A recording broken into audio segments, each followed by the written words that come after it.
David King had it all: wealth, status, and control over New York's finest restaurant.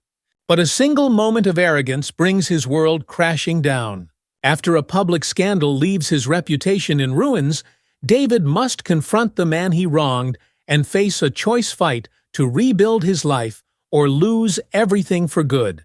Can he truly change, or will his past define him? If you're curious about how his story unfolds, hit that subscribe button and leave a comment below. What would you do if your success turned into your downfall overnight? Let's find out what happens next. It was an unusually quiet afternoon at the Pinnacle, though the restaurant's opulence remained undisturbed. Located in the heart of New York City, the Pinnacle was the crown jewel of the city's dining scene, the kind of place where Fortune 500 executives clinked glasses and celebrities came to see and be seen. The grand chandeliers hung from the ceiling like crystal waterfalls, casting a soft golden glow over the sleek tables draped in fine linen. Every plate, every glass, every fork was positioned with geometric precision, creating an illusion of untouchable perfection. David King, the restaurant's owner, walked through the dining room, his sharp eyes scanning for the slightest flaw. Tall and impeccably dressed, David carried himself with the practiced grace of a man used to command. His tailored suit hugged his lean frame, and his slicked-back hair added to the sense of control that permeated every aspect of his life. For David, the Pinnacle was more than just a restaurant, it was an empire, a testament to his success and status. Every chandelier, every rare painting adorning the walls reflected his ambition. But today, something felt off. The air was heavy with an unseen tension, and David's usual sense of control felt shaky. The cancellations had started early that morning, like a series of small tremors building towards something bigger. A longtime VIP client, a hedge fund manager with a taste for the rarest wines, had canceled his reservation just hours before lunch. This was quickly followed by more phone calls, more last-minute cancellations from the elite clientele David depended on. Each one was a blow to his ego, but what truly unsettled him was the reason no one had offered one. David felt a knot tighten in his stomach as he returned to his office.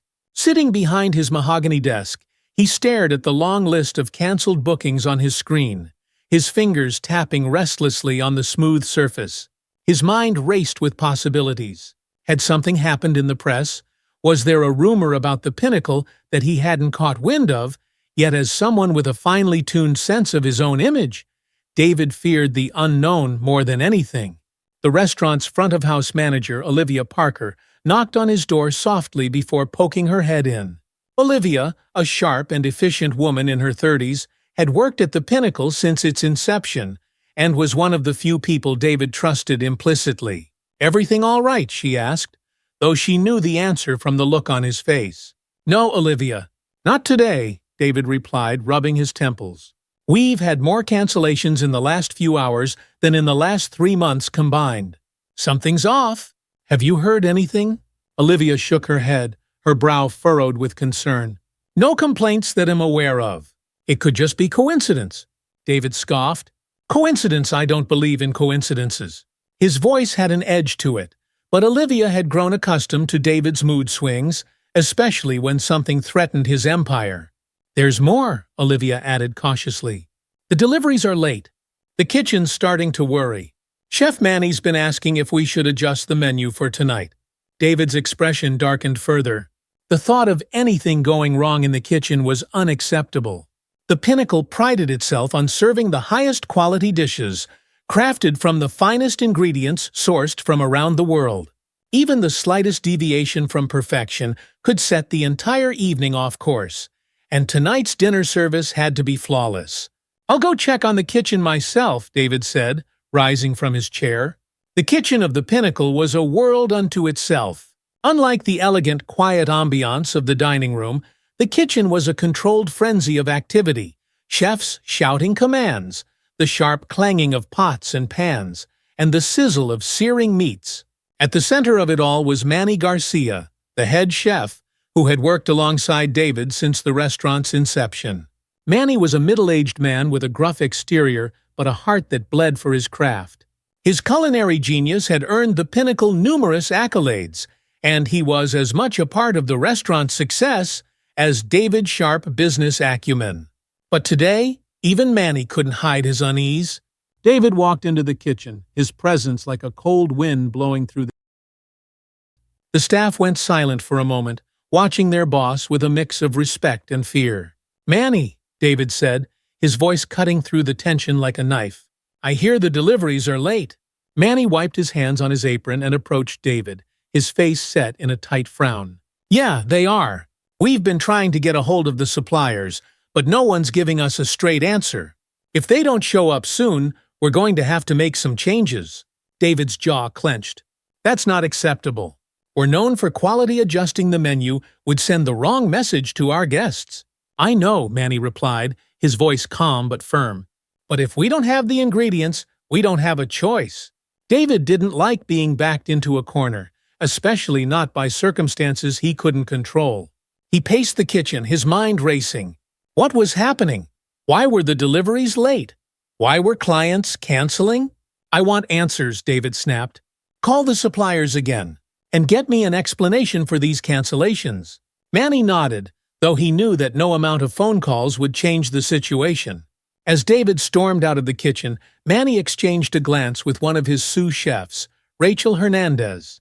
The young chef had been working at the Pinnacle for 3 years and had seen David's temper flare more times than she could count.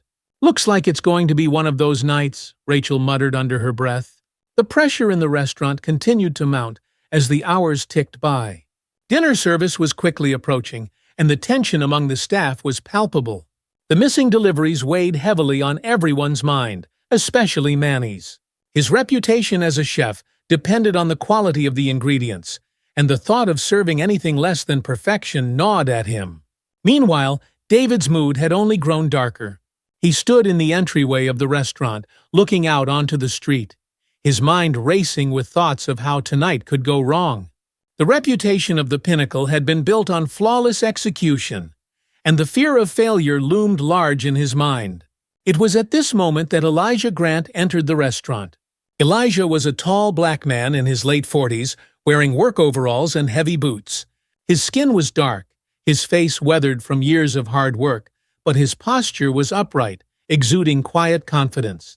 He wasn't dressed like the restaurant's usual clientele, and his presence seemed to disrupt the carefully curated atmosphere of luxury that David had cultivated. David's eyes immediately locked onto Elijah, and something in his gut twisted. The sight of a man dressed in such work clothes in his pristine restaurant grated against everything David held dear. Without thinking, he approached Elijah, his annoyance bubbling to the surface. "Can I help you?" David asked sharply, his tone laced with irritation. Elijah looked up from the clipboard he was holding, his expression calm and composed. "I'm here on business," he replied, his voice steady. David didn't bother to hide his disdain. He sized Elijah up, his eyes sweeping over the man's clothes and the scuffed boots on his feet. "Business? In this place," David scoffed. "I don't think you belong here." Elijah didn't flinch. He stood his ground, his calm demeanor contrasting sharply with David's growing hostility. "I'm here about the delivery," Elijah said, his voice remaining polite but firm. "The delivery," David repeated, his temper flaring. "You mean the one that's hours late? The one that's throwing off my entire operation?" Elijah nodded, his expression unchanging. "Yes, I'm here to explain the situation." David's patience snapped. "I don't care about your explanations. This is an upscale establishment, and we don't have time for—" He stopped himself, but the implication was clear. He had already judged Elijah based on his appearance. Before Elijah could respond, David continued, his voice growing louder. "You don't just walk into a place like this without an appointment, especially not dressed like that. This is a business, not a—" David trailed off, but the insult hung in the air. The tension in the room was thick, and a few nearby patrons glanced in their direction, sensing the rising conflict. Elijah remained calm, though a flicker of something crossed his eyes: disappointment, perhaps, or maybe just resignation. He had seen this before, too many times to count. People like David, blinded by their own sense of superiority, never saw beyond the surface. "I understand you're upset," Elijah said evenly, "but I'm here to help." David, however, was too far gone. His stress and frustration had morphed into something uglier, a simmering prejudice he couldn't control. "I don't need your help," David snapped. "What I need is for you to leave." Elijah stood still, his expression impassive. He could see where this was going, but he wasn't about to escalate the situation. He had dealt with people like David before, and he knew there was no reasoning with them when they were in this state. "I'll leave," Elijah said quietly. "But I suggest you take a moment to reconsider how you treat people. It might cost you more than you think." David's eyes narrowed, but before he could respond, Elijah turned and walked out of the restaurant. The moment the door closed behind him, David felt a wave of satisfaction. He had reasserted control over his domain. He was in charge here, no one else. But that sense of control was fleeting. As the evening went on, David's sense of unease only grew. The missing deliveries were affecting the kitchen more than he had anticipated. Manny was doing his best to improvise, but it was clear that the lack of key ingredients was compromising the dishes. David could feel the dissatisfaction radiating from the staff, though none of them dared to voice it openly. The restaurant filled with its usual mix of high-profile guests, socialites, businessmen, celebrities, but David's focus was elsewhere. He couldn't shake the feeling that something was slipping through his fingers, something he couldn't quite name. And then, in the middle of dinner service, Olivia approached him, her face pale. She held her phone out to him, her hands trembling slightly. "David," she whispered, "you need to see this." David took the phone from her and stared at the screen. It was a video taken just a few hours earlier of his confrontation with Elijah. The entire scene had been recorded by one of the patrons, and the caption was clear, "Pinnacle Prejudice." The blood drained from David's face. He watched in horror as the video played out, showing him berating Elijah, his voice sharp and full of disdain. The comments beneath the video were brutal. "This is disgusting. Unbelievable. Never eating at this place again." David's heart pounded in his chest as the gravity of the situation sank in. He had made a terrible mistake, and now the world was watching. David's hands trembled as he scrolled through the flood of angry comments and retweets that accompanied the video. The video of him berating Elijah had gone viral in a matter of hours, spreading like wildfire across social media. The hashtag Pinnacle Prejudice was now trending on multiple platforms, and it was just casual users who were commenting. Celebrities, influencers, and even journalists were chiming in, calling out his behavior as elitist, racist, and downright unacceptable. David had built the Pinnacle on a foundation of exclusivity and perfection, but now that foundation was cracking. His carefully cultivated image as a polished, successful restaurateur was being dismantled in real time, and there was nothing he could do to stop it. In the hours following the video's release, David had hoped the outrage would die down. After all, social media scandals were usually short-lived, with the internet's attention span jumping from one controversy to the next. But this wasn't going away. Instead, it was gaining momentum. Olivia entered David's office, her face ashen. She had been handling calls from concerned clients and media inquiries all morning, and the strain was starting to show. "David," she said softly, "we need to address this. People are already canceling reservations, and the media is calling non-stop." David clenched his fists, anger and panic bubbling beneath the surface. "I don't understand why this is happening," he snapped. "It was a misunderstanding." Olivia's expression softened. She had known David long enough to see through his defensiveness. "David, this isn't just about you. People saw that video, and they saw how you treated Elijah. It's not something they can just forget." David's stomach churned as the reality of the situation sank in. It wasn't just a misunderstanding. He had been caught in a moment of arrogance and prejudice, and now the world was holding him accountable for it. "We need to put out a statement," Olivia continued. "An apology. Something to show that you're taking responsibility."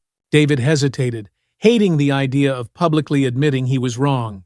But he knew there was no other choice. "Fine," he said through gritted teeth. "Let's write the statement." Later that afternoon, David's official apology was posted on all of the Pinnacle's social media platforms. The statement read, I deeply regret the events that took place at the Pinnacle recently. My words were spoken in a moment of stress and do not reflect my values or the values of this establishment. I sincerely apologize to Mr. Grant and to anyone else who may have been offended. We are committed to ensuring that the Pinnacle remains a welcoming place for all guests, and we will be taking steps to improve our inclusivity moving forward. As David hit post, he felt a small flicker of relief. Surely this would be enough to calm the outrage. People just wanted an apology, right? They would move on soon enough. But within minutes, the backlash to his apology was just as harsh as the initial outcry. Comments flooded in, calling his words hollow and insincere. Many people pointed out that the apology was focused more on his stress than on the actual harm caused by his actions. Others questioned how sincere David could be, given how deeply ingrained his elitist attitude appeared to be in the video. Spoken in a moment of stress, one comment read, "You humiliated a man because of how he looked. That's not stress, that's prejudice." David could feel the walls closing in. No matter what he said or did, the damage seemed irreversible. In the days following the apology, things only got worse. The reservations at the Pinnacle dropped dramatically. David's phone rang constantly with cancellations from longtime patrons, many of whom cited the viral video as the reason. Some claimed they no longer felt comfortable dining at an establishment with such a public stain on its reputation. Even worse, several of the Pinnacle's top suppliers, many of whom had worked with Elijah's company, quietly severed ties with the restaurant. They didn't want their businesses associated with the scandal, and David knew that without these suppliers, the Pinnacle could never maintain its high standards. David sat at his desk late into the night, going over the financials with growing dread. The restaurant's cash flow had dried up almost overnight, and the upcoming weeks looked even bleaker. Events that had been booked months in advance were being canceled, one after another, and the prospects of new reservations seemed increasingly unlikely. Behind the scenes, the staff at the Pinnacle was feeling the effects as well. With fewer customers to serve, many of the front-of-house workers were seeing their hours cut. In the kitchen, the chefs were grappling with the loss of ingredients and the uncertainty of whether the restaurant would survive the scandal.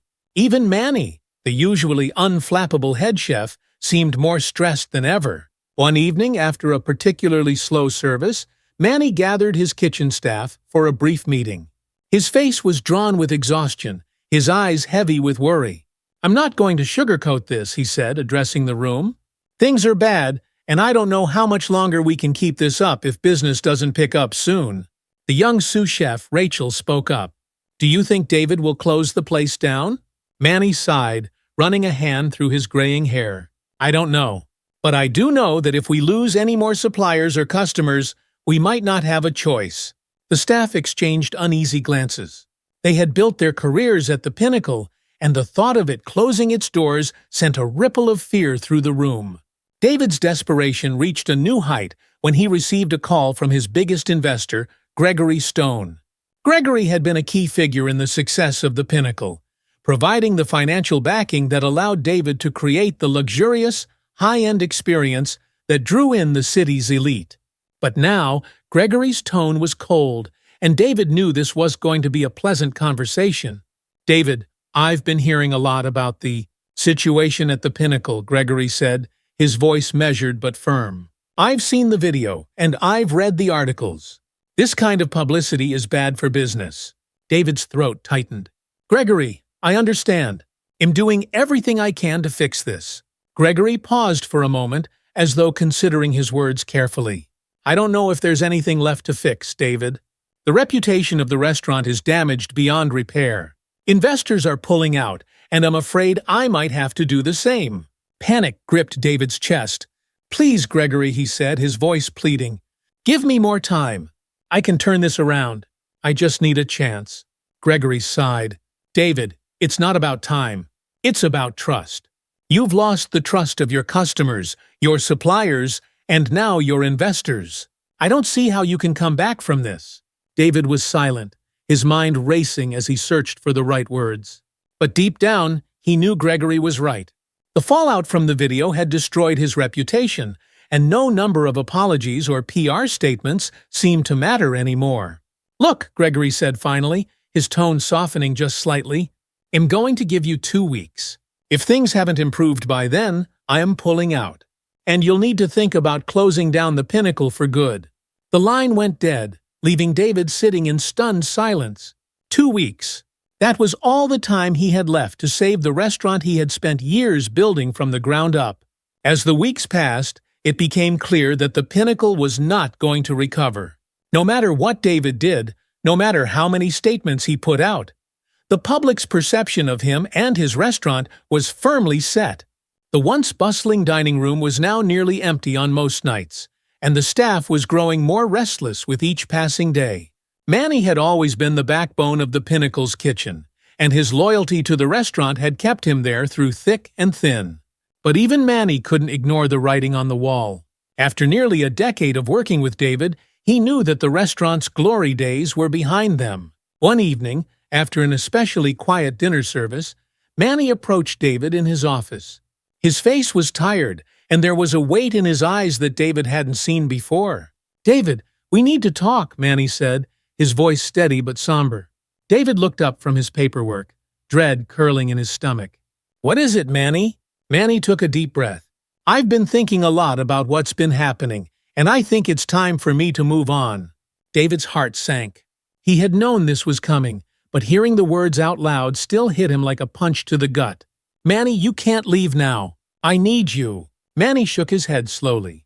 "I've given everything I have to this place, David, but I can't stay here anymore. Not after what's happened. The reputation of this restaurant is gone, and I don't see how we can come back from that." David opened his mouth to argue, but he knew it was pointless. Manny had made up his mind. The kitchen wouldn't be the same without him, but David was powerless to stop him from leaving. "I understand," David said quietly, his voice thick with emotion. "Thank you for everything you've done." Manny nodded, his expression sad but resolute. "I hope you find a way to fix things, David, but I can't be a part of this anymore." Manny's departure set off a chain reaction among the rest of the staff. Many of them had been staying out of loyalty to their head chef, but now that he was gone, they too began handing in their resignations. Rachel, the sous chef, was one of the first to leave after Manny. She had been proud to work at the Pinnacle, but the scandal and the crumbling reputation of the restaurant had taken its toll on her as well. "I can't keep working in a place where people don't feel respected," she told David as she handed him her resignation. In the front of the house, Olivia was struggling to keep the remaining staff motivated. Many of the servers had left, unable to bear the strain of working in a restaurant with so few customers and such negative publicity.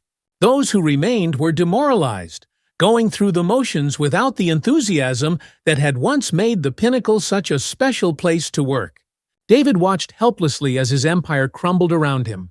The staff he had once commanded with an iron fist were leaving one by one, and there was nothing he could do to stop them. His business was falling apart, and his pride was shattered. He had built the Pinnacle to reflect his vision of success and power, but now that vision was collapsing, leaving him with nothing but regret.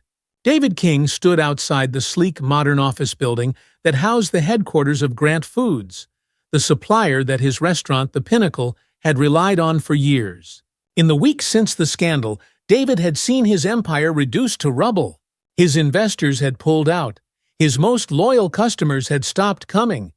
And now his staff, those he had once commanded with unwavering authority, had abandoned him too. His restaurant, which had been the symbol of his success, was teetering on the brink of closure. But none of that compared to the hollow feeling in his chest. The sense of loss wasn't just about money or status anymore. It was about something deeper, something that gnawed at him in the quiet hours of the night when he couldn't sleep. The knowledge that he had caused it all with his arrogance, with his blindness to the humanity of others. And now, standing at the entrance to Elijah Grant's office, David felt the weight of that realization settle on his shoulders like a stone. David had no idea if Elijah would even agree to see him. After everything that had happened, the insults, the viral video, the public humiliation, why would Elijah want to give him the time of day? Still, David had to try. It was his only shot at redemption, his last chance to make things right, if that was even possible.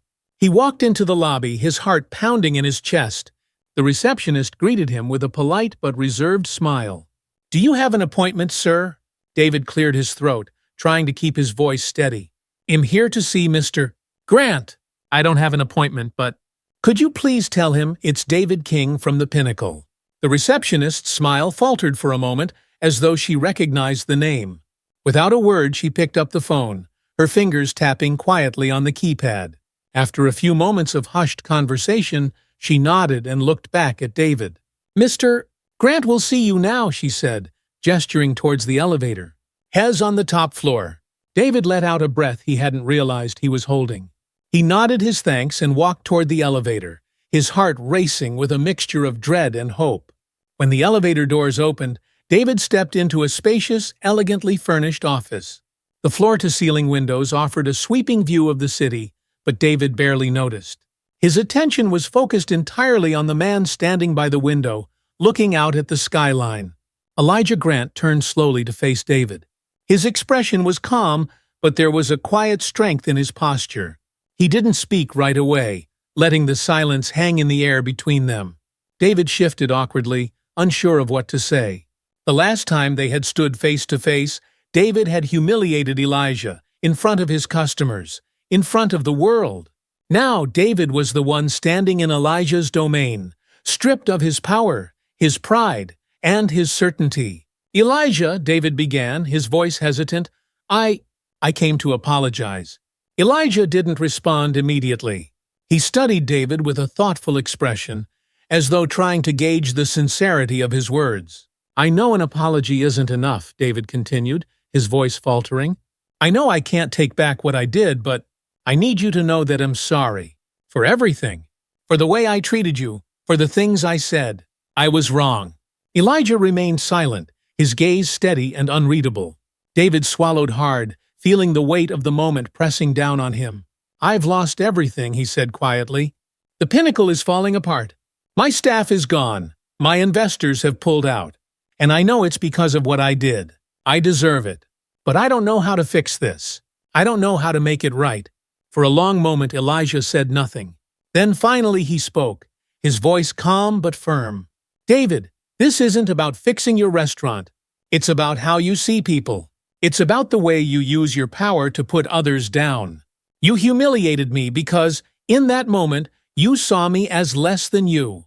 You thought that because I wasn't dressed like your customers, because I didn't fit into your world, that I didn't belong." David flinched at the truth of Elijah's words, the shame rising in his chest. Elijah continued, "This isn't just about an apology, David. Words don't mean much if they're not followed by action. If you really want to change, you need to ask yourself why you acted the way you did. Why you treated people the way you did." David felt the sting of those words. He had been so focused on saving his business, on salvaging his reputation, that he hadn't truly considered the deeper reasons behind his behavior. The arrogance, the prejudice, it was all rooted in his need for control, for power. And now that he had lost everything, he could see just how empty that power had been. "I don't know how to change," David admitted, his voice barely above a whisper. "But I want to. I want to be better." Elijah studied him for a moment longer, then nodded slowly. "That's a start. But it's not enough to want to change, you have to do the work." David nodded, his throat tight with emotion. "What can I do?" Elijah looked at him, his gaze unwavering. "You have to rebuild. Not your restaurant yourself. And that's not something I can help you with. You need to figure out what kind of person you want to be." David stood there in silence, letting Elijah's words sink in. He realized in that moment that there would be no quick fix, no easy redemption. This was going to be a long, difficult journey, and it would require him to face parts of himself that he had been avoiding for years. After leaving Elijah's office, David walked through the busy streets of Manhattan, lost in thought. For the first time in years, he felt completely adrift. His entire identity had been wrapped up in the Pinnacle, in the image of success he had so carefully crafted. Now, that image was shattered, and David wasn't sure who he was without it. For days, he wandered through the city, avoiding the restaurant and the people who knew him. He spent hours sitting in parks, watching people pass by, thinking about what Elijah had said. He thought about the way he had treated people, not just Elijah, but his staff, his family, even his customers.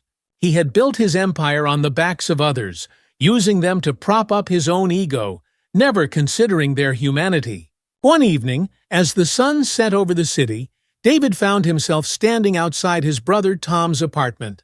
It had been years since David had seen Tom. Their relationship had deteriorated after David's ego and ambition had driven a wedge between them. But now, in his darkest hour, David needed to reconnect with the one person who had known him before the pinnacle had consumed his life. Tom opened the door, his expression wary but not unkind. He had heard about David's scandal, seen the viral video like everyone else. But instead of gloating or turning his brother away, Tom invited him inside. They sat together in silence for a while, neither of them knowing how to start the conversation. Finally, Tom broke the ice. "I saw what happened," Tom said, his voice careful. "It's been all over the news." David nodded, unable to meet his brother's eyes. "Yeah, it's a mess." Tom sighed, leaning back in his chair. "I've been waiting for this to happen, you know. You've been so wrapped up in that restaurant, in your success. I didn't think you'd ever stop." David looked up at his brother, the weight of his guilt pressing down on him. "I've lost everything, Tom. The pinnacle is gone, and I don't even know who I am without it." Tom studied him for a moment, then nodded. "Maybe that's a good thing." David frowned. "How can losing everything be good?" "Because now you can start over," Tom said simply. "You don't have to be the person you were when you were running that place. You can be someone better." David sat with those words, feeling a strange sense of hope for the first time since the scandal broke. Maybe Tom was right. Maybe losing the pinnacle was exactly what he needed to find himself again. In the weeks that followed, David made the difficult decision to officially close the pinnacle. The restaurant had been on life support for months, but now, with no staff, no suppliers, and no customers, it was time to let it go. But David wasn't done. He couldn't walk away from the industry completely, not without doing something to make amends for the harm he had caused. Inspired by his conversations with Elijah and Tom, David decided to open a new restaurant, one that would be the complete opposite of the pinnacle. This new place, which he named the Common Table, would be a space for everyone, not just the elite. It would focus on inclusion, on bringing people from different backgrounds together through food. And most importantly, it would be a place where respect and kindness were the foundation of everything they did. David reached out to local chefs and food suppliers from underrepresented communities, offering them a place to showcase their talents. He hired a diverse staff, making sure that the toxic hierarchy that had once defined the pinnacle was replaced with collaboration and mutual respect. As construction on the Common Table began, David felt a sense of purpose that he hadn't felt in years. This wasn't just about building a new restaurant, it was about building a new life, a life where his success wasn't measured by how much power he had over others, but by how much good he could do. The grand opening of the Common Table was a far cry from the glitzy launch of the pinnacle. There were no celebrities, no photographers, no exclusive guest lists. Instead, the restaurant was filled with a diverse crowd of families, students, and community members, all eager to try the food and experience the warm, welcoming atmosphere that David and his team had created. David stood at the back of the room, watching as his staff worked together seamlessly, laughing and chatting with the customers. For the first time in his life, David felt like he was truly part of something bigger than himself. As the night went on, David spotted a familiar face walking through the door, Elijah. David's heart raced as he watched Elijah approach, unsure of what to expect. But when Elijah reached him, he simply smiled and extended his hand. "This place looks great," Elijah said, his voice sincere. David shook his hand, feeling a surge of gratitude. "Thank you. I couldn't have done it without your advice." Elijah nodded, looking around the bustling restaurant. "You've come a long way, David. I hope you keep going." David smiled, feeling the weight of his past mistakes lift just a little. It wasn't complete forgiveness, he knew that much. But it was a step toward redemption, and that was all he could ask for. A year had passed since the grand opening of the common table, and in that time, David King's life had transformed in ways he could have never imagined. Standing at the front door of his restaurant, he watched as the evening crowd began to fill the tables, the sounds of laughter and conversation blending with the clink of plates and glasses. Unlike the Pinnacle, which had once symbolized exclusivity and elitism, the common table was built on a foundation of inclusivity, a celebration of diversity in all its forms. Families, students, artists, workers, and people from all walks of life came to dine at the common table, drawn by its welcoming atmosphere and the promise of excellent food made with care. The restaurant's success had been gradual but steady. David no longer craved the rush of being at the top, the hunger for validation that had once driven him. Instead, he found fulfillment in seeing people from different backgrounds come together under one roof. The space he had created wasn't about status, it was about community, about the shared experience of good food and mutual respect. David's leadership style had changed too. Gone were the days of barking orders and ruling his staff with an iron fist. He now understood the importance of collaboration, of treating his employees with kindness and respect. He had learned that a restaurant wasn't just about the food or the decor, it was about the people who made it run. In the kitchen, Rachel Hernandez had stepped up into a leading role, working alongside Manny, who had returned to help David after seeing the genuine changes he had made. The kitchen was no longer a place of tension and fear, but one of creativity and teamwork. The chefs worked together, experimenting with new flavors and techniques, drawing inspiration from their diverse cultural backgrounds. David had also made a point to hire people from underrepresented communities, offering opportunities to those who had been overlooked by the high-end culinary world. He reached out to small local suppliers, farmers, bakers, and artisans whose products reflected the heart and soul of the communities they came from. These relationships were built on trust and mutual respect, not the transactional arrogance that had once defined his dealings with suppliers. As David looked around the restaurant, he couldn't help but think back to the days of the Pinnacle, when every detail had been polished to perfection, but the heart of the place had been hollow. The common table was different. It wasn't about exclusivity, it was about making people feel welcome, valued, and respected. David knew that he couldn't erase the past, and he didn't try to. The scandal that had nearly destroyed him was still a part of his story, but it no longer defined him. Instead, it served as a reminder of the lessons he had learned, the importance of humility, the power of kindness, and the need to listen to others. In the quiet moments, when the restaurant had closed for the night and he sat alone with his thoughts, David often reflected on his journey. There were still days when he struggled with the weight of his past mistakes, but he had come to accept that true change wasn't about achieving perfection. It was about striving to be better, day by day, and making the choice to learn from the people around him. Though David's restaurant was flourishing, his public reputation remained a mixed bag. Some in the culinary world still looked at him with skepticism, their memories of the scandal too fresh to forgive easily. Every now and then, an article or blog post would resurface, reminding people of the viral video that had brought the Pinnacle down. David didn't shy away from this part of his story. He had made peace with the fact that some people would never forget, and perhaps never forgive, what he had done. But that wasn't why he had chosen to change. He hadn't rebuilt his life for the approval of the public. He had done it because he knew it was the right thing to do. Many others, however, had embraced his transformation. The local community had rallied around the common table, recognizing David's genuine efforts to create a space where everyone felt welcome. Journalists who had once been critical of him now wrote stories about the positive impact his restaurant was having on the neighborhood, praising his commitment to supporting small local businesses and his efforts to promote diversity in the industry. One evening, during the height of dinner service, David spotted a familiar face walking through the door. Elijah Grant had come to the common table a few times since it had opened, but each time, David felt a swell of emotion at seeing the man who had, in many ways, set him on this path of transformation. Elijah took a seat at one of the tables near the window, and as soon as David saw him, he made his way over, grateful for the opportunity to catch up. "Elijah," David said with a smile, extending his hand. "It's good to see you." Elijah shook his hand, his expression warm but reserved. "The place is looking great," he said, glancing around at the bustling restaurant. "Thank you," David replied, feeling a surge of pride.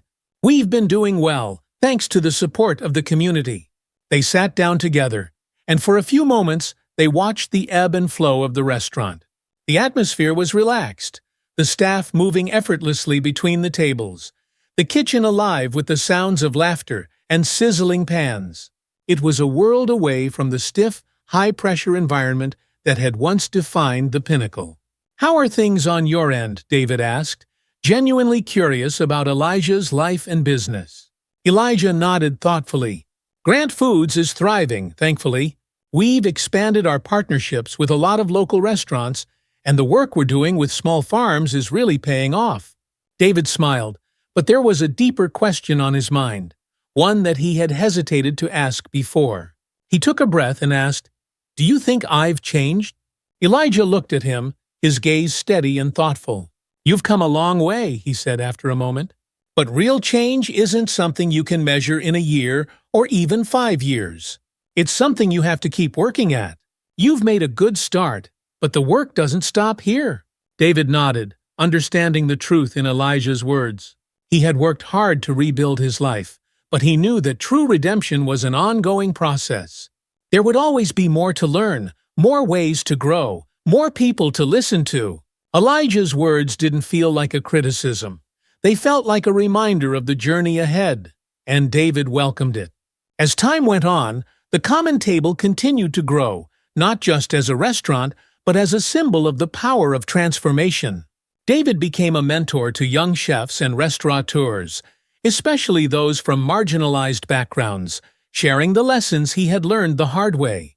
He spoke openly about his mistakes, using his platform to advocate for greater inclusion and fairness in the culinary industry. The restaurant became known not just for its food, but for its values: respect, kindness, and community. It was a place where people from different walks of life could come together and share a meal, where the walls that had once divided them were torn down. And for David, that was the greatest success of all. The story ends with a quiet moment, late at night after the restaurant has closed. David sits at one of the tables, a cup of coffee in front of him, reflecting on how far he's come. The dining room is empty, the lights dim, but there's a warmth that fills the of peace that David has never felt before. He knows that the journey isn't over, that there will always be challenges, setbacks, and moments of doubt. But for the first time in his life, David is content. He's found a new purpose, one that isn't tied to status or power, but to the simple joy of making a difference in people's lives. As he takes a sip of his coffee, he smiles to himself. The road to redemption had been long and difficult, but it had been worth every step. In the year following the opening of the common table, David King's life had changed dramatically. The initial challenges of running the new restaurant paled in comparison to the internal work he was doing on himself. No longer motivated by status or wealth, David found himself living a simpler life, one that prioritized relationships, integrity, and service over prestige. His restaurant had earned a reputation not for being a place of luxury or exclusivity like the Pinnacle, but for its heart. Word had spread throughout the city about the welcoming atmosphere and diverse menu that celebrated cultural richness. Unlike the Pinnacle, the common table wasn't just a place to eat, it had become a gathering spot where stories were shared, connections were formed, and community flourished. David's leadership had evolved. Where once he ruled his kitchen with an iron fist, demanding perfection at the expense of his staff's well-being, he now led with empathy. He took the time to know his employees personally, learning their stories, their aspirations, and their struggles. David made a point of mentoring young chefs like Rachel, guiding them not only in their culinary skills, but also in how to lead with humility and respect. He had learned that success wasn't defined by being at the top, it was defined by lifting others up. Rachel, now a head chef in her own right, reflected on her journey often. The David King who hired me at the Pinnacle and the one who runs the common table are two completely different people, she said one evening while cleaning up after service. He's not just a boss anymore, he's someone who actually listens. David overheard this, a faint smile pulling at his lips. He had been listening, more really listening, for the first time in his life. And what he'd heard had changed him. One quiet Sunday morning, David's older brother, Tom, came by the restaurant for breakfast. The two had reconnected during David's downfall after years of estrangement due to David's ego and obsessive pursuit of success. Now, their relationship was slowly mending, piece by piece, and Tom had become a regular at the common table. They sat together at one of the window-side tables, the soft morning light filtering in through the glass. The restaurant wasn't open yet, so it was just the two of them, sharing coffee and talking about their lives, something they hadn't done in years. Tom sipped his coffee thoughtfully. "You know, David, I never thought I'd see you like this. The way you've turned things around. It's impressive." David smiled, though there was a hint of humility in it. "I didn't do it alone. A lot of people helped me get here." Tom nodded. "Still, I'm proud of you. You could have given up when everything went south, but you didn't. You stuck it out and decided to change." David glanced out the window at the early morning street, lost in thought. "I didn't have much of a choice," he said quietly. "I had to face the fact that I'd been living my life the wrong way. I hurt a lot of people, including you." Tom shook his head, his expression softening. "We all make mistakes, David. It's what you do after that matters. And from where I'm sitting, it looks like you've done a lot of good since then." David met his brother's eyes, feeling a wave of gratitude. The distance that had once existed between them was fading, replaced by a sense of mutual respect. For years, David had dismissed Tom as someone who didn't understand ambition or success, but now he realized that his brother had always understood something far more important: how to live with kindness and integrity. Later that week, Elijah Grant stopped by for lunch. David hadn't expected him, but seeing Elijah walk through the door always gave him a sense of both nervousness and hope. They had come a long way since the incident at the Pinnacle, but there was still a quiet tension between them, an unspoken acknowledgement that while David had changed, the wound of their initial confrontation had left its mark. Elijah ordered his usual simple but flavorful dish that had become one of his favorites at the common table. As he ate, David sat down across from him, wanting to catch up and, if he was honest, hoping to gauge Elijah's feelings about where their relationship stood. "Elijah," David began, his voice steady but thoughtful, "I've been thinking a lot about our conversations. You've taught me more than I can put into words." Elijah looked up from his plate, nodding. "I appreciate that, David. But you know, this was just about teaching you. It's about recognizing that you're part of something bigger than yourself now." David considered this for a moment, letting the weight of those words settle in. He had spent years chasing individual success, believing that his achievements were the ultimate measure of his worth. But Elijah was right. The common table wasn't about him. It was about the community it had fostered, the people who gathered there, and the connections that were made over shared meals. "I get that now," David said. "I used to think it was all about my reputation, my success. But this restaurant, it's not mine anymore. It belongs to everyone who walks through those doors." Elijah smiled slightly, a rare expression of approval. "That's the kind of change I hope to see in you." They sat in silence for a moment, the bustling sounds of the restaurant around them. David felt a sense of closure, but not an ending. This was just another step in his journey, a journey that would continue as long as he stayed committed to the values he had learned.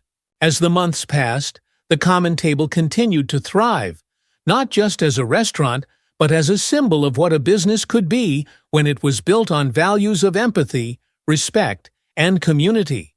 David's transformation had inspired others in the culinary industry, and soon he began to receive invitations to speak at events and panels about his journey. People wanted to hear his story, not the scandal that had nearly destroyed him, but the lessons he had learned from it. David wasn't looking for redemption in the public eye anymore, but he accepted these opportunities because he believed they could help others see that change was possible.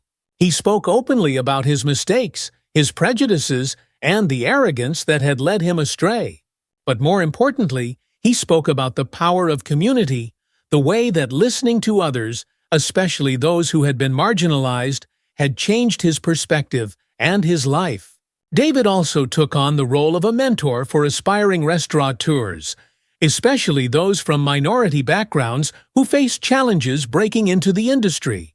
He worked closely with Elijah and others in the community to create programs that offered mentorship, training, and financial support to those looking to start their own businesses. One of these young entrepreneurs, Samantha Patel, had opened a small bakery down the street from the common table, and with David's help, she had begun to build a loyal customer base.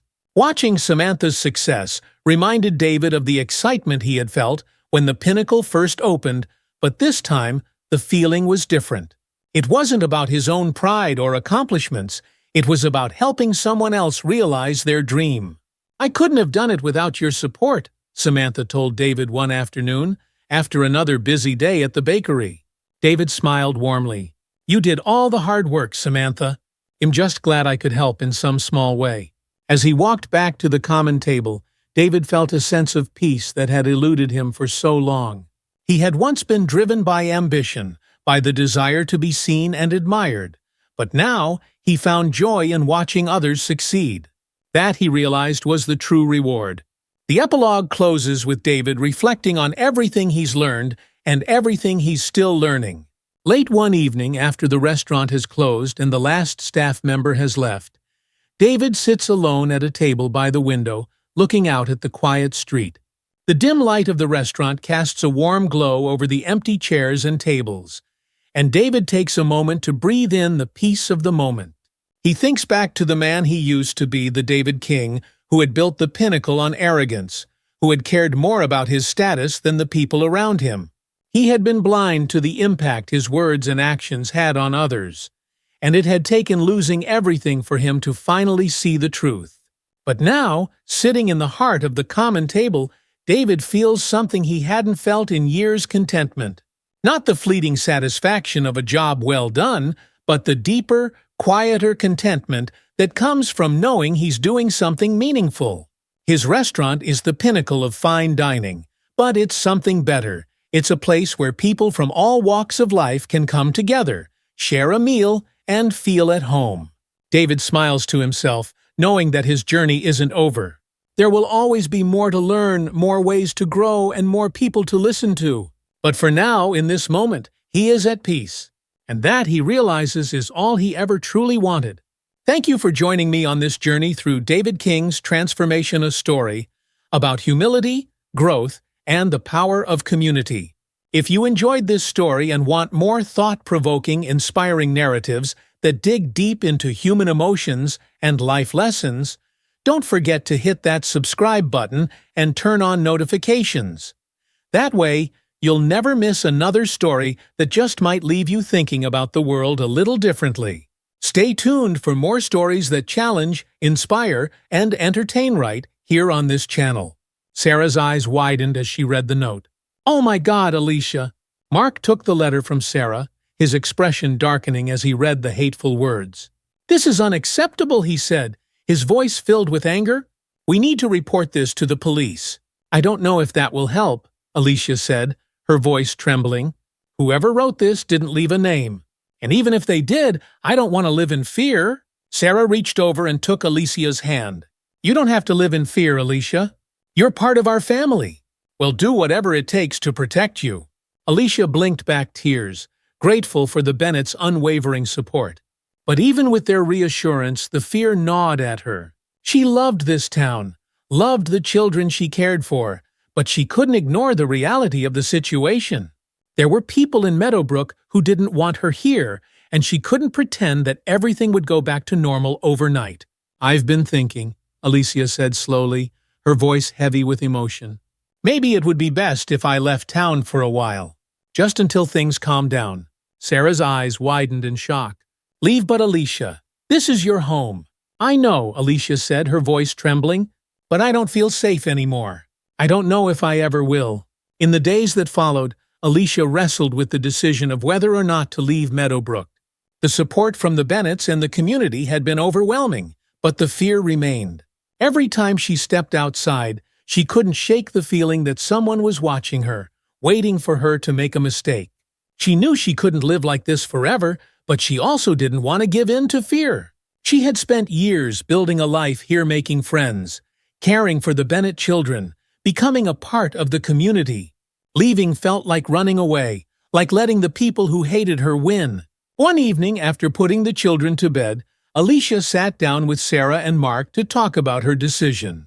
"I've thought a lot about what you both said," Alicia began, her voice steady but filled with emotion. "And I've decided to stay." Sarah's face lit up with relief. "Oh, Alicia, I'm so glad." Alicia smiled softly. "I love this town. I love your family. And I won't let the fear control me anymore." Mark nodded, his expression filled with admiration. "Well, stand by you, Alicia. Whatever happens, we're here for you." As Alicia made the decision to stay in Meadowbrook, she felt a renewed sense of purpose. The incident in the park had shaken her to her core, but it had also opened her eyes to the power of her voice.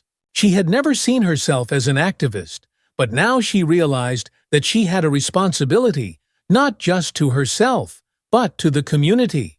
She began attending local meetings and joining conversations about how to address the racial tensions that had been exposed by the incident. She worked with other community leaders to organize workshops on diversity and inclusion, speaking out about her experience and encouraging others to confront their own biases. Through it all, Alicia found strength in the people who had supported her, the Bennetts, the neighbors who had rallied around her, and even some of the people who had once looked at her with suspicion. Slowly but surely, Meadowbrook began to change. Months had passed since the incident at Meadowbrook Park, and the town had changed in ways that no one could have imagined. What had once been a place of quiet, unspoken tensions had evolved into a community that actively engaged with its issues, rather than brushing them aside.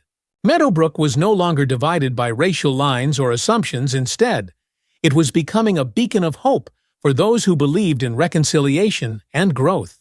The Unity Festival, an event organized by the town's leaders in partnership with local activists, was the clearest sign of this transformation. Held in the town square, the festival was a celebration of the town's diversity, bringing together people from all walks of life to enjoy music, food, and fellowship. Colorful banners waved in the crisp autumn air, and the sound of laughter and conversation filled the streets. It was a day meant to heal the wounds of the past and celebrate the progress that had been made. Jason stood near the entrance to the square, taking it all in. His heart felt heavy with emotion as he watched children of all races playing together on the newly renovated playground, their laughter carrying across the open space. The sight filled him with both hope and regret. It was a stark reminder of how far the town had come and how far he had fallen. He had been removed from his position as sheriff, a consequence he had come to accept, though it still stung.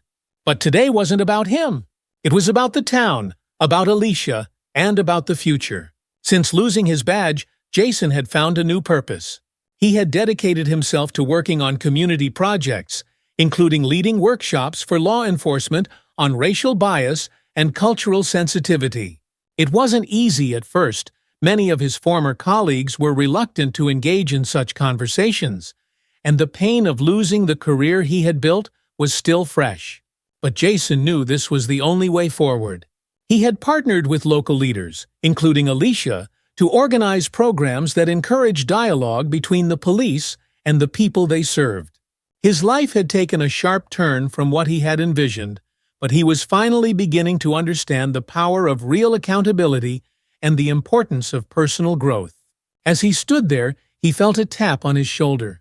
He turned to see Alicia standing beside him, a soft smile on her face. "I'm glad you could make it," she said, her voice warm but cautious. Jason smiled back, grateful for her presence.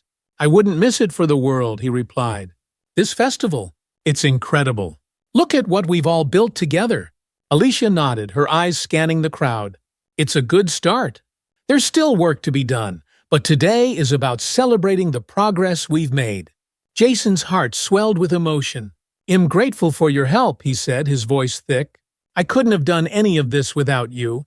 Alicia met his gaze, her expression softening. "It's not about me, Jason. It's about all of us. But I'm glad you found a way to make things right." Just then, Sarah Bennett approached with the children in tow, both of them running ahead to greet Alicia. They hugged her tightly, their faces beaming with excitement. Miss Alicia Eli shouted, his voice filled with joy. "Can we go get some cotton candy?" Alicia laughed, ruffling his hair. "Sure, go on ahead. I'll catch up with you in a minute." As the children ran off toward the food stands, Sarah smiled at Jason and Alicia. "It's amazing, isn't it, seeing everyone come together like this?" Jason nodded, feeling the weight of the moment. "It is," he agreed. "It's more than I ever thought was possible." Sarah's eyes met Jason's, her expression serious but kind. "You've come a long way, Jason. I know it hasn't been easy, but I want you to know that we see the work you've been doing. The town sees it." Jason felt a lump form in his throat. He had spent so much time trying to make amends, but hearing those words from Sarah, a woman whose family he had wronged, felt like the first real step toward healing. "Thank you," he said quietly. "That means more to me than you know." Sarah smiled, her eyes warm. "We all make mistakes, Jason. What matters is how we choose to grow from them." As Sarah walked away to join her family, Jason stood in the fading light of the afternoon, feeling a sense of peace he hadn't known in a long time. He wasn't fully redeemed, not yet, but he was on the right path. As the sun began to set, the festival reached its climax.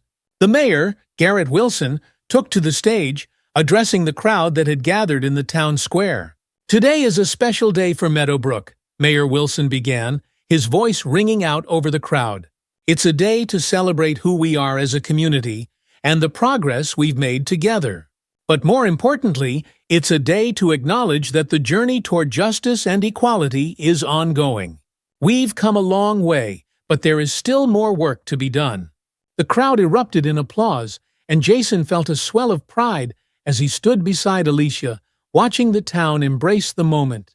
The mayor continued, highlighting the initiatives that had been put in place to address racial bias in policing and to create a more inclusive community. Finally, Mayor Wilson turned his attention to Jason, inviting him to the stage. Jason hesitated for a moment, his heart pounding in his chest. This was the first time he had been in such a public spotlight since the incident, and the weight of the town's eyes on him was overwhelming. But he knew this was part of his journey, part of making things right. He stepped up to the podium, taking a deep breath before speaking. "I stand before you today not as the sheriff I once was, but as someone who is trying to be better. I've made mistakes that hurt people I care about. And I'm not asking for forgiveness. I'm asking for a chance to keep doing the work, to keep learning, and to keep growing." The crowd was silent, listening intently. "I'm proud of the changes we've made as a community," Jason continued, his voice steady. "And I'm committed to continuing this work, not just for myself, but for all of us. Meadowbrook is a special place, and I believe that together we can build a future where everyone feels safe, valued, and seen." He stepped back from the podium, his heart racing, and was met with applause. It wasn't overwhelming, but it was genuine. And for Jason, that was enough. In the days following the festival, Alicia found herself reflecting on everything that had happened. The Unity Festival had been a success, and the town was slowly healing, but Alicia knew that her journey wasn't over. She had decided to stay in Meadowbrook, but she also knew that there was still work to be done, not just for the community, but for herself. One morning, as she walked through the park where everything had started, she felt a sense of closure beginning to form. The playground was filled with children, their laughter echoing through the air, and Alicia couldn't help but smile.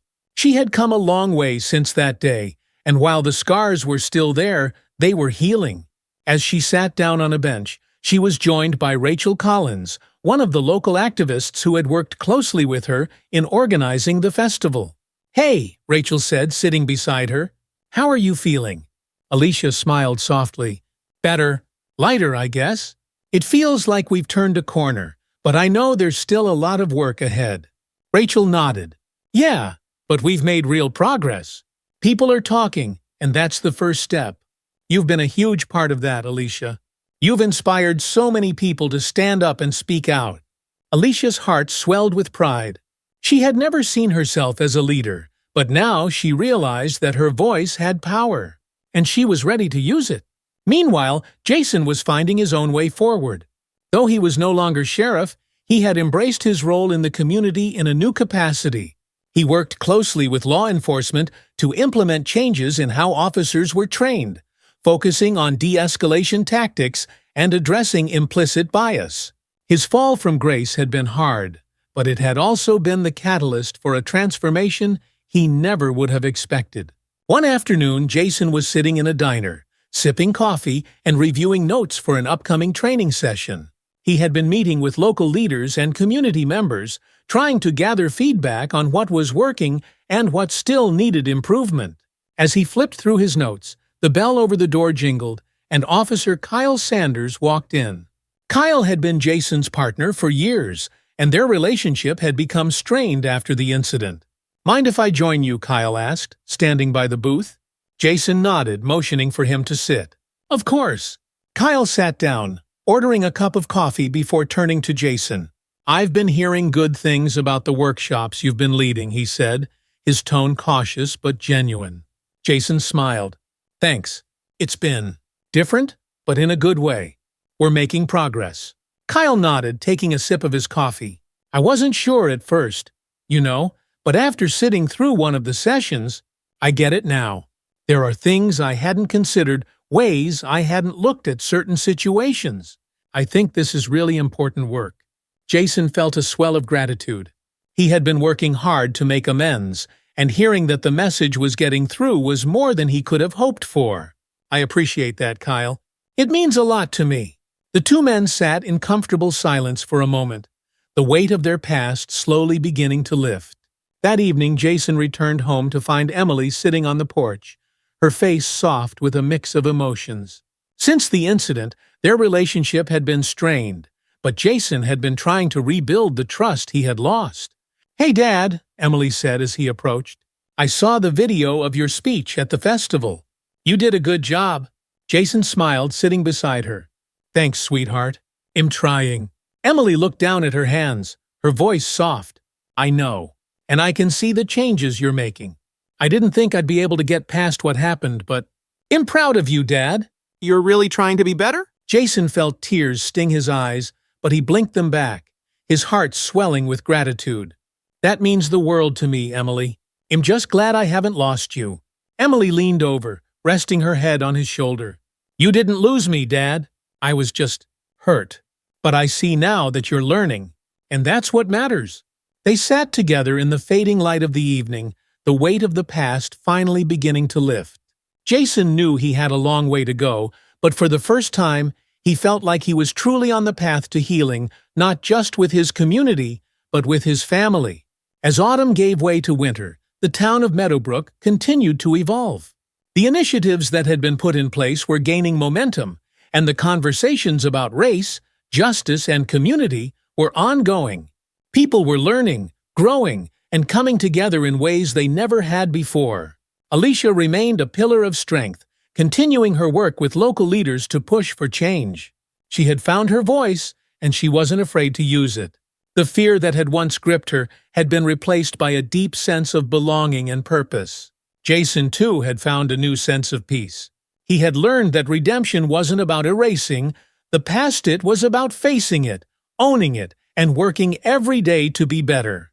He had lost his badge, but in the process, he had gained something far more valuable, a deeper understanding of what it meant to truly serve his community. As the first snowflakes of winter began to fall, dusting the town in a soft white blanket, Meadowbrook stood as a symbol of what was possible when people came together to confront their biases and build a future rooted in justice, understanding, and hope. Several months later, Meadowbrook continued to thrive. The town's efforts to address racial tensions had become a model for other communities, with leaders from nearby towns visiting to learn from Meadowbrook's success. Jason had found a new calling in life, dedicating himself fully to the work of reforming police practices. He traveled to different communities, sharing his story and helping other officers confront their own biases. Though he would always carry the weight of his past mistakes, he had found peace in knowing that he was making a difference. Alicia, too, had found her place in Meadowbrook. She had become a respected leader, not just within the town, but beyond. Her voice had inspired others to speak up, and her strength had shown the community what true resilience looked like. As the town came together for another Unity Festival the following year, Jason and Alicia stood side by side, watching the children play and the community celebrate. They had come so far together, and though the journey wasn't over, the future felt brighter than it ever had before. As the story of Jason, Alicia, and Meadowbrook comes to an end, we're reminded of the power of understanding, redemption, and the strength found in unity. Their journey shows us that no matter the mistakes made, there's always a path forward through accountability, growth, and empathy. If you found this story meaningful, don't forget to subscribe to stay tuned for more stories that touch on important themes of community, justice, and healing. Your support helps keep these stories alive, and we'd love to have you with us for the next one. Hit the subscribe button and make sure to turn on notifications so you never miss a new chapter in the journey toward a better world. The meeting hall was packed. People filled every seat, while others stood along the walls. The agenda was to discuss further reforms that would continue the progress they had made, but tensions were high. Some feared too much change too quickly, while others believed that if they didn't keep pushing, the town could fall back into old patterns. Mayor George Dixon called the meeting to order, his voice booming over the crowd. We've come a long way this year, and tonight we need to talk about where we go from here. We've made some tough decisions, but I think we can all agree that Hollow Creek is on a better path. From the back of the room, Tommy Barnes raised his hand. The room quieted as he stood up to speak. Tommy had come a long way since the night he vandalized everyone's place, but there was still uncertainty in the eyes of many. People weren't sure what he would say. "I know I've been on the wrong side of things before," Tommy began, his voice steady but carrying the weight of his past mistakes. "But I've learned that we can't move forward by holding on to hate. I fought against change because I was afraid of losing the town I knew. But I see now that Hollow Creek wasn't perfect, and I want to be part of making it better." There was a murmur of surprise from the crowd, and James, seated near the front, nodded in silent approval. Tommy continued, "I know some of you feel the same way I did, that change is happening too fast. But we can't go back. We shouldn't. We have to keep moving forward together." The room was silent as Tommy sat down, his words sinking in. It was a pivotal moment for the town, as someone who had once been a staunch opponent of progress now stood firmly in support of it. After a few moments, Rachel Morales, who had returned to Hollow Creek to visit and see how the town was progressing, stood up. "Tommy's right. Change is hard, but look around, look at what you've already accomplished. You've come together as a community in ways that wouldn't have been possible a year ago. And you've become an example for towns just like this one, all over the state." As Rachel spoke, heads nodded throughout the room. The crowd seemed united in a way they hadn't been before. The meeting continued with discussions about new initiatives, funding for community programs, youth mentorship, and plans to integrate diversity into every facet of public life. By the time the meeting adjourned, it was clear that Hollow Creek had turned a corner. The town had decided they were moving forward. Later that evening, after the town meeting had ended, James took a quiet walk through the now peaceful streets of Hollow Creek. As he passed the park, he spotted Mildred Sanders sitting on a bench, her cane resting by her side. "Mind if I join you?" James asked, approaching her with a smile. "Of course, James," Mildred said, her face lighting up. Sit. I was just thinking about how much has changed since that day at the diner." James sat down beside her, gazing out at the park. Children were playing on the swings, their laughter filling the air, a symbol of the town's new sense of peace. "I was thinking about it too," James said, his voice quiet but reflective. "It feels like so much has happened. But at the same time, it's hard to believe how far we've come." Mildred nodded, her eyes misting over with emotion. "I never thought I'd live to see the day when this town could change like this. For so long it felt like we were stuck. But you You showed us something different. You showed us that we could be better." James felt a lump form in his throat. "I didn't do it alone, Mildred. It's been all of us. People like you, Rachel, Emily, Tommy even." Mildred chuckled softly. "Maybe, but we all needed someone to remind us what we were capable of." "That's what you did, James." They sat in comfortable silence for a few moments, watching the sunset over the park. It was a quiet, reflective moment, one that reminded James of why he had stayed, why he had chosen to fight for this town. "It's not over," James said, more to himself than to Mildred. "There's still work to be done." "There's always more to be done," Mildred replied with a knowing smile. "But you've given this town something it didn't have before: hope." Meanwhile, Emily Green had been working on her biggest story yet. The pieces she had written for the local paper had caught the attention of a national magazine, and they had commissioned her to write a long-form feature about the transformation of Hollow Creek. She had spent months interviewing people: James, Tommy, Rachel, Sheriff Nate Johnson, and countless others.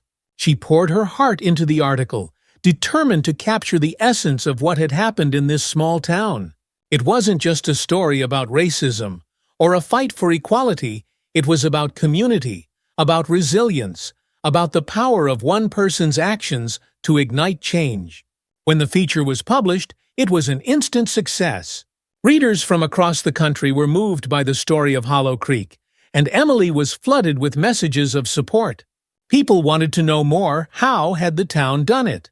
How could they replicate that success in their own communities? For Emily, it was a deeply personal victory. She had grown up in Hollow Creek, and for a long time, she hadn't believed that the town could change. But now, as she read the responses to her article, she knew that anything was possible.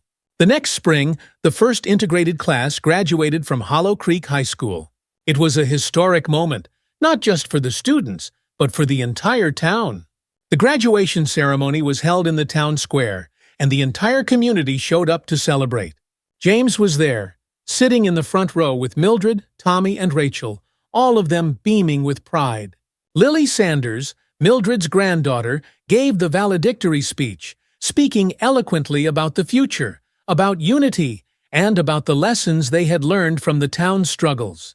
"We are the generation that will carry this town forward," Lily said, her voice clear and strong, "and we will do it together. Because we've learned that we are stronger when we stand as one."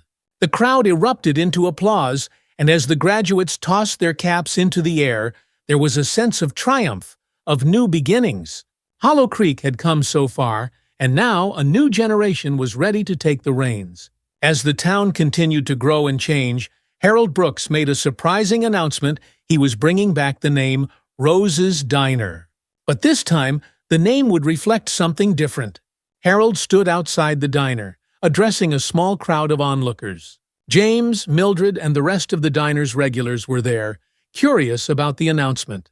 "Rose's Diner was named after my mother," Harold began, his voice filled with emotion. "She was a kind woman, a woman who believed in treating everyone with respect. But somewhere along the way, we lost sight of that. We let this place become a symbol of division." Harold paused, glancing at James, who gave him an encouraging nod. "But now I want to reclaim that name," Harold continued. "This diner is going to stand for something new, something my mother would be proud of. It's going to be a place where everyone is welcome, where everyone has a seat at the table." The crowd cheered, and as the new sign for Rose's Diner was unveiled, it felt like a fitting tribute to the town's journey. As summer approached, Rachel Morales prepared to leave Hollow Creek once again, this time for good. Her work had taken her to other towns and cities, and while she had grown deeply attached to Hollow Creek, she knew it was time to move on. On her last night in town, she gathered with James, Emily, and the others at Rose's Diner for one final meal. The atmosphere was warm and nostalgic, filled with laughter and shared memories. "I'm going to miss this place," Rachel admitted as she sipped her coffee. "But I know you all are going to keep the momentum going." "Well, miss you too, Rachel," James said, smiling warmly. "But don't worry, we've got this." They spent the rest of the evening reminiscing about the town's journey, about how far they had come, and about the road that still lay ahead. When it was time to say goodbye, there were hugs, tears, and promises to keep in touch. But as Rachel drove away from Hollow Creek the next morning, she left knowing that the town was in good hands. Several months after Rachel's departure, James received a letter from her. He sat on his porch, the autumn air crisp and cool, as he read her words. "Dear James, I hope this letter finds you well. I've been thinking about Hollow Creek a lot lately, and I wanted to check in. I've been working with a community out west, and it reminds me so much of where Hollow Creek was when I first arrived.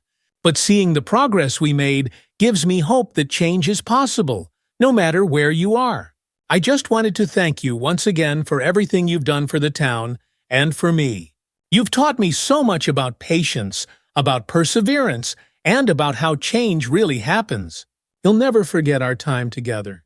Take care of yourself, James, and take care of Hollow Creek. With gratitude, Rachel." James smiled as he folded the letter, tucking it into his pocket. Rachel's words were a reminder that their work was far from over, but it was also a reminder of how much they had already accomplished. Over time, Tommy Barnes fully embraced his role as a leader in the town's new direction. He became a regular volunteer at the community center, working with young people who, like him, had once been resistant to change.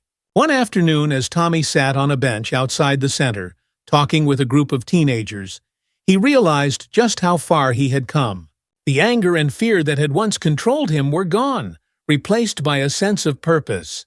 "I used to think change was something to be afraid of," Tommy told the teens, "but now I see it's what makes us better.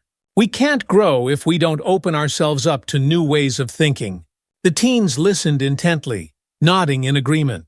Tommy's journey had become an inspiration to many, showing that it was never too late to change. One year after the March for Unity, the town of Hollow Creek came together once again to celebrate. The town square was filled with music, food, and laughter, as people from all walks of life gathered to reflect on the progress they had made. James stood with Sheriff Nate Johnson, Emily Green, and Lily Sanders, watching the festivities with a deep sense of pride. The town was thriving, its people united by a shared vision of a better future. As the sun set over the town, casting a golden glow over the square, James felt a quiet sense of contentment. Hollow Creek had been through so much, but they had come out the other side stronger, more resilient, and more united than ever. In the years that followed, Hollow Creek continued to evolve. The town's story became a beacon of hope for other communities struggling with their own divisions. People came from far and wide to visit Rose's Diner, to see the mural painted by the teenagers, and to meet the people who had made change possible. But for James, it wasn't about the recognition. It wasn't about being a hero or a leader. It was about the quiet, steady work of building a community where everyone had a place. As he sat on his porch one evening, watching the stars twinkle above the town, James felt a deep sense of peace. He knew that the fight for justice was ongoing, that there would always be more work to do. But for now, in this moment, he was content. Hollow Creek was his home, and it was a home worth fighting for. As the story of James and Hollow Creek shows, change takes courage, community, and a willingness to stand up for what's right. If you've been inspired by their journey, don't forget to like this video and subscribe to our channel for more powerful stories that remind us of the importance of unity, justice, and hope. And remember, your voice matters. Let us know in the comments how this story touched you and what kind of stories you'd love to hear next. Hit the bell icon so you never miss an update. It's still hard sometimes, but I feel like we're finally free. Edith smiled, her heart swelling with pride for Rachel. She had come so far, and though there were still challenges ahead, Edith knew that Rachel had the strength to face them. "I'm so proud of you," Edith said softly. "You're doing such a good job, Rachel. You and the girls are going to be just fine." Rachel hesitated for a moment, then her voice softened. "We couldn't have done it without you, Edith. You saved us. I'll never be able to thank you enough for everything you've done." Tears welled in Edith's eyes, and she wiped them away with a smile. "You're family now, Rachel, and family takes care of each other." As Edith hung up the phone, a sense of calm settled over her. She had faced her fears, stood up to Derek, and helped Rachel and the girls escape a dangerous situation. It hadn't been easy, but it had been worth it. Her home, once a place of quiet solitude, had become a symbol of strength and resilience. And her neighbors' sons, strangers, had become a community, united by a shared sense of purpose. Life on Cedar Street would never be the same again, but that was okay. Because now it is filled with hope, connection, and the promise of a better future. Edith smiled as she stepped out into her garden, the late afternoon sun casting a warm glow over the roses. She knelt down, her hands gently tending to the flowers, feeling the cool earth beneath her fingertips. There was still work to be done, but now she knew she wasn't doing it alone. In the weeks that followed Derek's final confrontation, a new sense of peace settled over Cedar Street. The neighborhood watch remained vigilant, but the need for constant worry had lessened as Derek's presence faded from their lives. He hadn't returned, and the restraining order kept him at a safe distance from Edith's home and from the shelter where Rachel and the girls were living. Edith found herself breathing easier with each passing day, the weight of fear slowly lifting from her shoulders. One crisp autumn morning, as Edith was pruning her roses, she heard the familiar ring of her phone from inside the house. She wiped her hands on her gardening apron and hurried to answer it, her heart lifting when she saw Rachel's name on the caller ID. "Rachel, it's so good to hear from you," Edith said, a smile spreading across her face as she held the phone to her ear. "Hi, Edith," Rachel replied, her voice filled with warmth. "I hope I'm not interrupting anything." "Not at all, dear.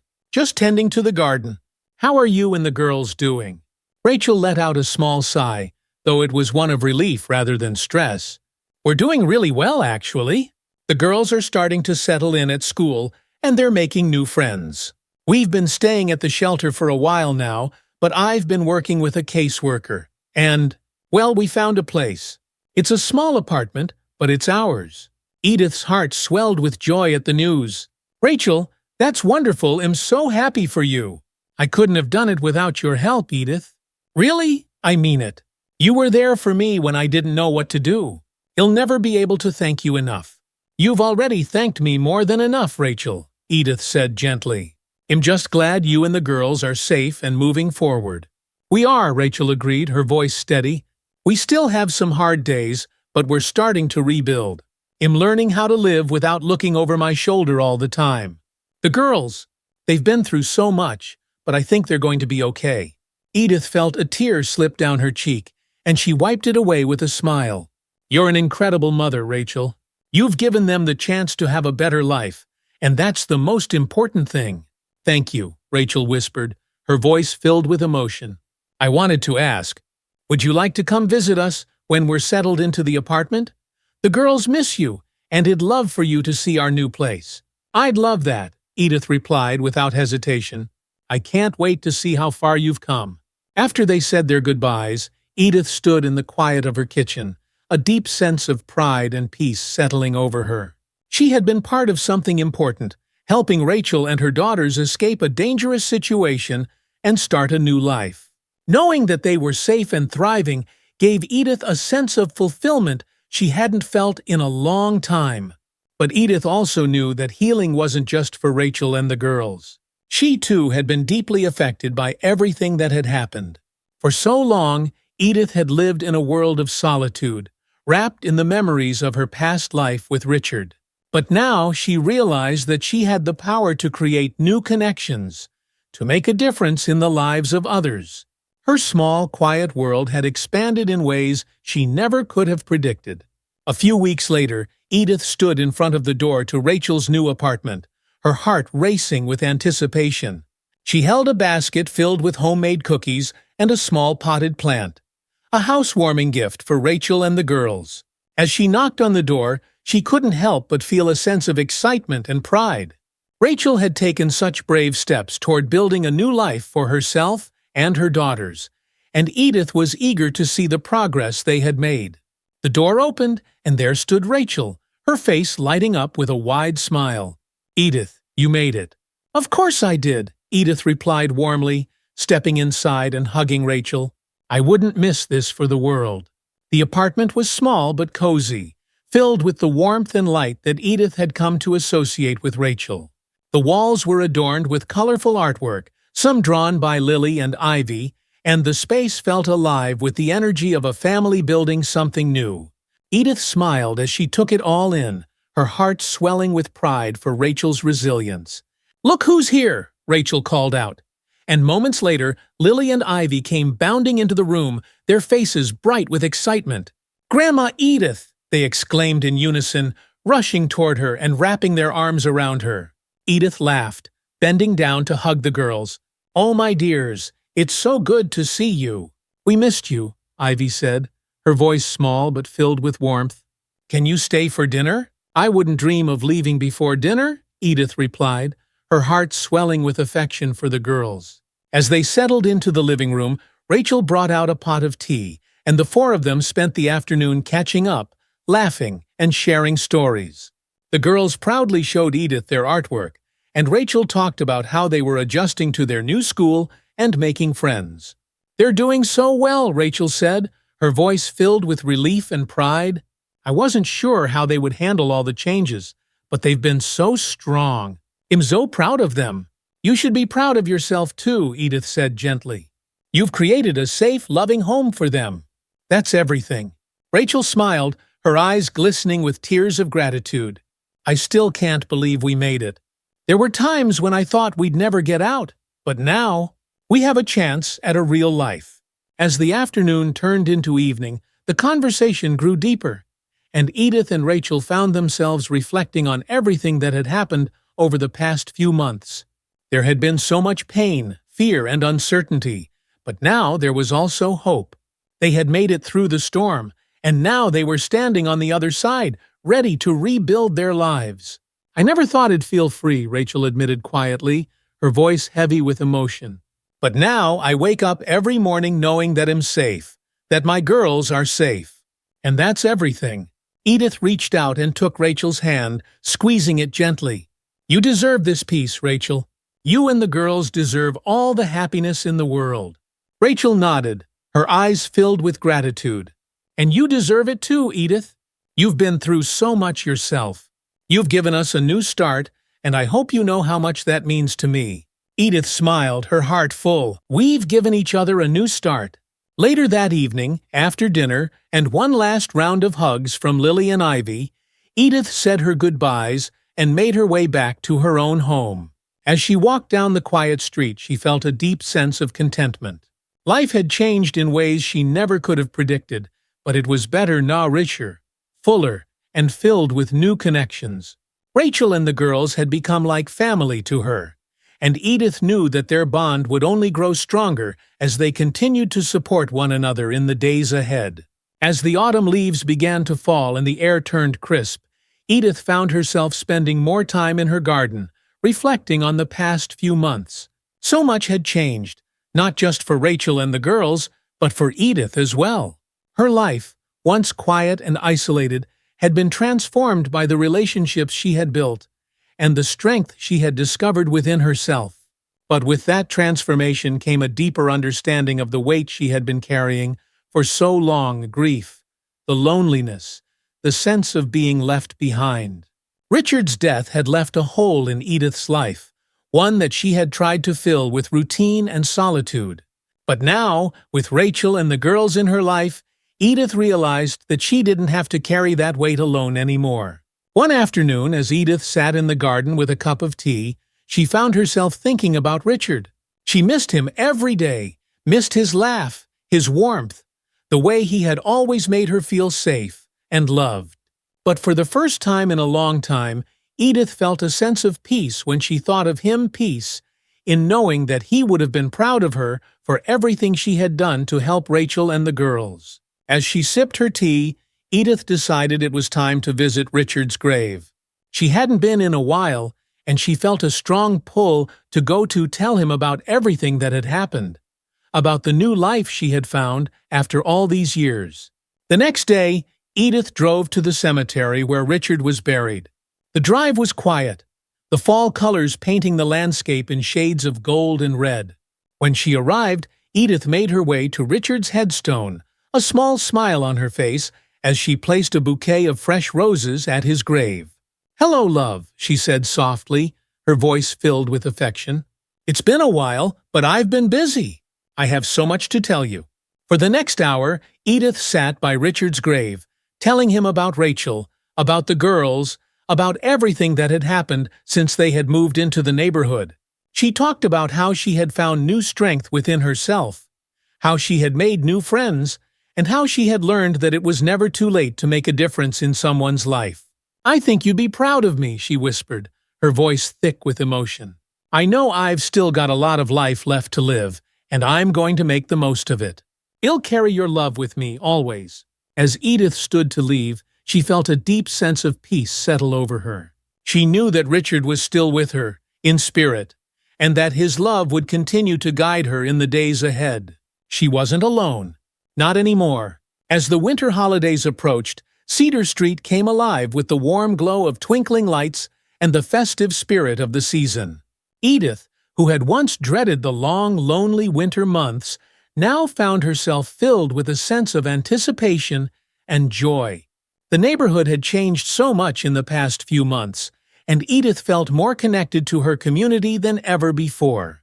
Rachel and the girls had invited Edith to spend Christmas with them in their new apartment, and Edith had gladly accepted. It was a far cry from the quiet, solitary holidays she had spent in years past, and she was looking forward to celebrating with people she cared about. On Christmas Eve, Edith arrived at Rachel's apartment with a basket full of gifts and homemade treats. The girls greeted her at the door, their faces bright with excitement, and Edith couldn't help but laugh as they pulled her inside. "We've been waiting for you," Lily exclaimed, her eyes sparkling with joy. "Mom made hot chocolate." Edith's heart swelled with affection as she followed the girls into the cozy living room where Rachel was waiting with a warm smile. The apartment was decorated with twinkling lights and a small Christmas tree, and the air was filled with the comforting scent of cinnamon and pine. "Welcome, Edith," Rachel said, hugging her tightly. "We're so glad you're here." "I wouldn't want to be anywhere else," Edith replied, her voice full of warmth. As they sat together by the fire, sipping hot chocolate and exchanging stories, Edith felt a deep sense of contentment. This was what she had been missing for so long, a sense of connection, of belonging, of family. The evening passed in a blur of laughter, conversation, and warmth. The girls opened their presents with wide-eyed excitement, and Edith marveled at how far they had come since the dark days of living under Derek's control. They were happy, healthy, and full of life, and Edith knew that Rachel had done an incredible job of creating a safe, loving home for them. Later that night, after the girls had gone to bed, Rachel and Edith sat together by the fire, reflecting on everything that had happened over the past year. "It feels like a lifetime ago," Rachel said quietly, her eyes focused on the flickering flames. "Sometimes I still can't believe we made it out." "But we did." "You did," Edith corrected gently. "You found the strength to leave, and now you and the girls have a bright future ahead of you." Rachel smiled, her eyes glistening with gratitude. "I couldn't have done it without you, Edith.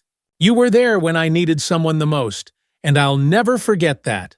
Edith reached out and took Rachel's hand, squeezing it gently. "We've been there for each other, and we'll keep being there, no matter what comes next." As they sat together in the quiet of the night, Edith felt a deep sense of peace settling over her. The storm was over, and now it was time to move forward to embrace the future with open arms, knowing that they had all found the strength to survive and thrive. And in that moment, Edith knew that everything would be all right. Thank you for following along with Edith's emotional and inspiring journey.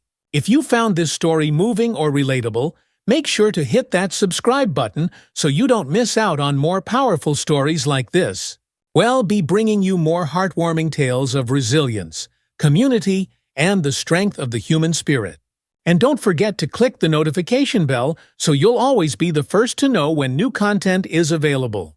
We value your feedback, so if you enjoyed this story, leave a like and share your thoughts in the comments below. Thank you for being part of our storytelling community, and stay tuned for more stories that remind us all that no matter how hard things get, we are never truly alone.